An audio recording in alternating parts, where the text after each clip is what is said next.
ou bien de faire entrer une bordure à notre texte. Donc, comment on peut faire? Donc, je sélectionne le texte voulu, par exemple, c'est ce texte-là.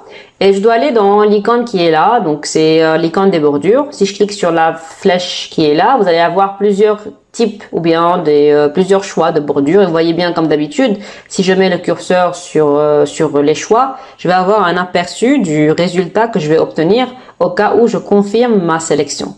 Donc imaginons que je vais choisir ce type-là, donc bordure extérieure. N'oubliez pas qu'il y a toujours d'autres styles, d'accord? Donc si je choisis bordure extérieure, voilà le résultat. Et si j'ai envie, par exemple, de changer le style de ma bordure, ça veut dire que je ne vais pas avoir un trait qui est plein comme ça, j'ai envie d'avoir un trait qui est personnalisé. Ce qu'on peut faire, évidemment, on resélectionne notre texte. Je vais aller ici, je vais aller cette fois-ci choisir bordure et trame. Je clique sur bordure et trame et là, je peux choisir les styles que j'ai envie d'avoir. Par exemple, si je choisis ça, je vais avoir un trait qui va être comme ça. Et d'ailleurs, vous voyez ici un aperçu. Si je choisis ça, je vais avoir un trait qui ressemble à ça ou bien à ça. Donc, on a vraiment plusieurs styles à choisir. Sinon, on passe aussi à la couleur. Je peux affecter une couleur rouge, par exemple. Et la largeur, je peux mettre quelque chose qui est assez gras. Et voilà l'aperçu.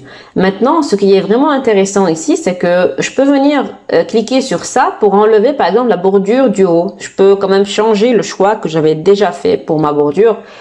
Tout dépend, évidemment, chacun peut faire des erreurs, il a envie de modifier ou de corriger. Donc, vous pouvez cliquer sur les boutons qui sont là pour enlever les bordures ou bien pour ajouter ou non des bordures. Évidemment, vous pouvez le faire aussi à la main, comme je suis en train de le faire ici avec la souris, sans besoin de passer par ces boutons-là pour enlever ou bien ajouter les bordures.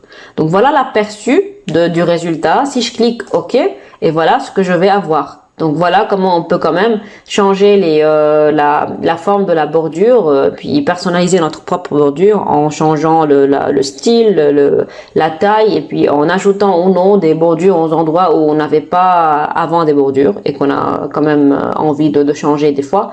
Donc on n'a qu'à aller ici et puis aller dans bordure et trame et faire le changement voulu en cliquant là où on a envie de cliquer pour avoir une bordure qui va apparaître ou non sur notre sélection. Donc voilà comment on modifie ou bien on ajoute une bordure à notre texte. Si jamais j'ai envie encore une fois de tout changer, je peux venir enlever ces trois-là tout simplement et rapidement. Je change ici, disons, l'épaisseur et puis là, je vais changer le style.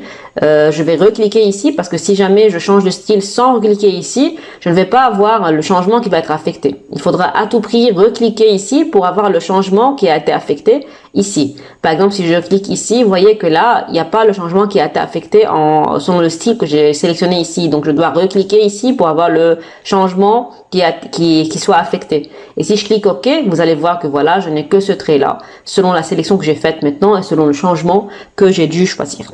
Donc, voilà pour cette vidéo.